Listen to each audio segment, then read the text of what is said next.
আমাদের তাও টাকা পয়সা নাই এবং শোনা যায় আমাদের নাকি 500 কোটি টাকা দেওয়া হয়েছে। আমরা গতকাল হিসাব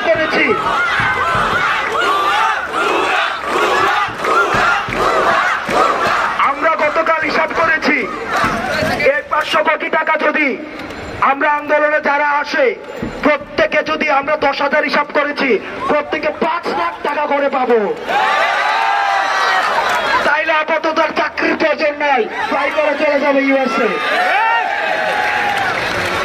যারা আমাদের বিরুদ্ধে অপপ্রচার করছে আমরা স্পষ্ট ভাষায় বলতে চাই, আপনারা বাংলাদেশের বিরুদ্ধে, আপনারা স্মার্ট বাংলাদেশের বিরুদ্ধে, আপনারা প্রধানমন্ত্রী স্বপ্নের বিরুদ্ধে, আপনারা উন্নত বাংলাদেশের বিরুদ্ধে, আপনারা মেধাভিত্তিক বাংলাদেশের বিরুদ্ধে, আপনারা কৃষকের বিরুদ্ধে, আপনারা শ্রমিকের বিরুদ্ধে, আপনারা রাজপথের বিরুদ্ধে, আপনারা পা চাটতে চাটতে আপনারা বুঝে গিয়েছেন পা চাটা ছাড়া আপনার কোনো ভবিষ্যৎ নাই।